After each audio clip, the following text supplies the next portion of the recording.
Hello and welcome to this BBC News Channel review of the year in film. I'm Mark Kermode, and over the next half an hour I'll be looking back at the highs and lows of 2014. From the blockbuster hits to the hidden gems, the money spinners and award winners, the triumphs and the turkeys.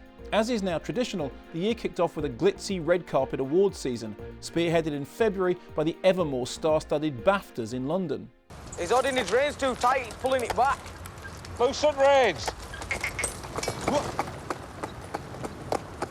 It was here that we found an intriguing battle in the Best British Film category, where Clio Barnard's eye-opening Yorkshire drama The Selfish Giant fought a David and Goliath battle against the blockbusting space epic Gravity, a film with an American cast and a Mexican director and the backing of a Hollywood studio, which was ruled eligible because it was actually made right here in the UK. You need to get the hell out of here. Some help there, man? No, don't wait for us.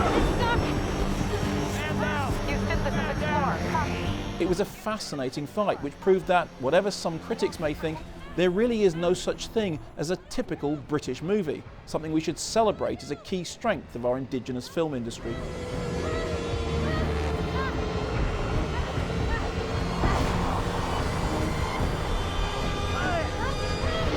On to March, and across the Atlantic, the Oscars saw Gravity going head-to-head with British director Steve McQueen's brilliant 12 Years a Slave, adapted from the memoir by Solomon Northup. I thought I told you to commence to putting on clappers. Yes, Master, I'm about it. These have all been replaced. When didn't I tell you to get a keg of nails? And so I did. So you did. Now, numerically, Gravity was the winner, taking home 7 statuettes, including Best Director for Alfonso Cuarón and Best Score for British composer Stephen Price.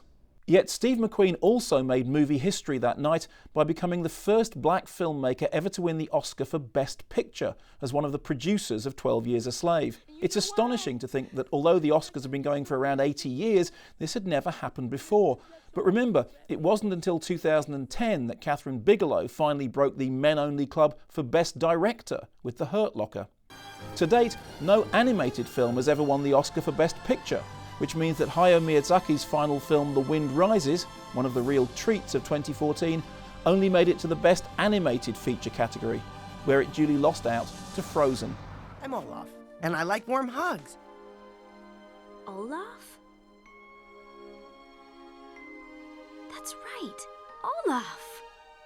And you are... I'm Anna. And who's the funky-looking donkey over there? That's Sven. Uh-huh. And who's the reindeer? Sven? Oh, okay. Make things easier for me. Oh, look at him trying to kiss my nose. I like you too. Another howling Oscars oversight is the fact that no film primarily presented in a language other than English has ever won the award for Best Picture, hence the introduction of their so-called foreign language film category. Now this year that award went to Paolo Sorrentino's The Great Beauty. For a long time the bookies' favourite, after the French film Blue is the Warmest Colour was excluded on a technicality.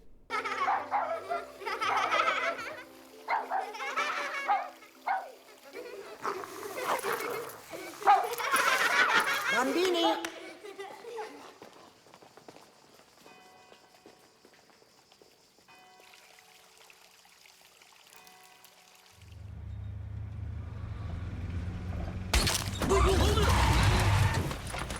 As always, those with an aversion to subtitles will have missed out on some of the most exciting and interesting films of the year. At the Cannes Film Festival in May, the Palme d'Or went to Turkish auteur Nuri Bilge Ceylan's Winter Sleep, a 3-hour-plus epic about a former actor turned newspaper columnist lording it up in his hilltop hotel while his tenants face eviction and his family tire of his self-aggrandizement. Other notable foreign language hits of 2014 included Pavel Pawlikowski's austere black and white drama Ida, boasting an astonishing debut performance by Agata Czebuowska as the novice nun facing up to both past and future in 1960s Poland. Amazingly, Czebuowska had no previous acting experience whatsoever, and yet she dominates the film with the confidence of a real rising star. Expect to see more of her in the future. Mam brata? Nie, byłaś jedyneczką.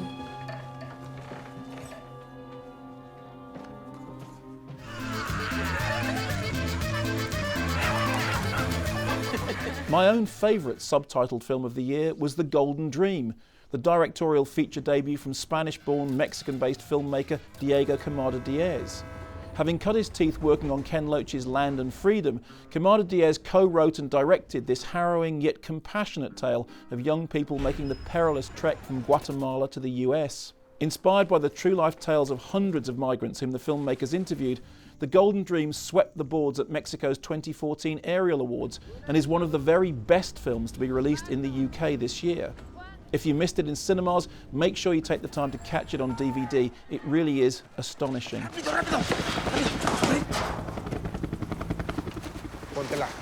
From the sublime to the dismally depressing. Whilst 2014 may have had more than its fair share of wonderfully uplifting international cinema, it also turned out to be an especially good year for Michael Bay, a man who seems hell-bent on proving that old Hollywood adage that no one ever went broke underestimating the intelligence of their audience.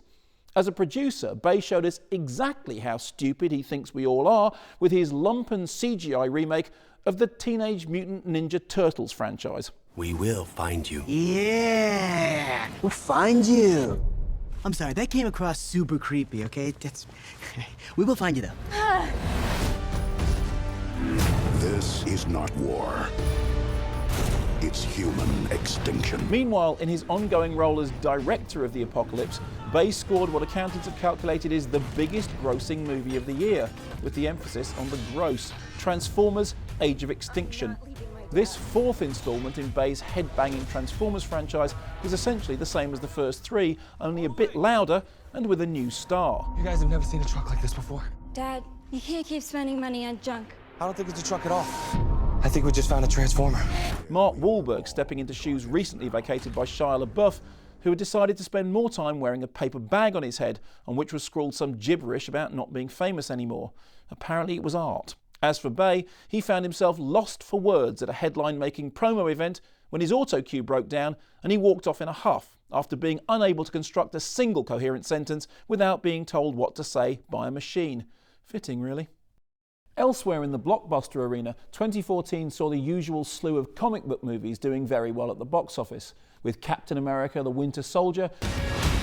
You've shaped the century. I need you to do it one more time.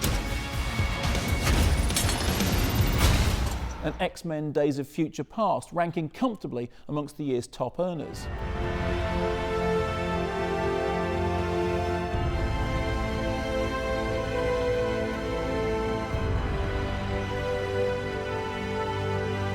But the real surprise was an intergalactic romp which turned out to be one of the funniest, smartest, and most unexpectedly entertaining successes of the summer. Our worlds are facing an unstoppable threat. You guys are our last chance. I guess we're stuck together. Partners. Are you telling me that the fate of 12 billion people is in the hands of a thief, 2 thugs, a murderer, and a maniac? This might not be the best idea. Based on a somewhat obscure Marvel strip, Guardians of the Galaxy didn't look like a hit on paper.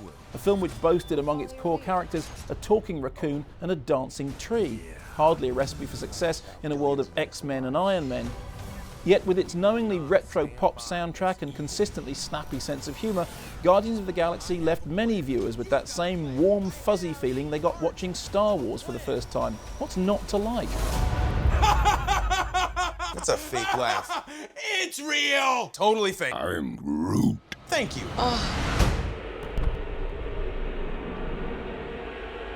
You have no idea what's coming. Can you kill it? Other enjoyably adventurous fantasy blockbusters of 2014 included a long-awaited reboot of Godzilla from British director Gareth Edwards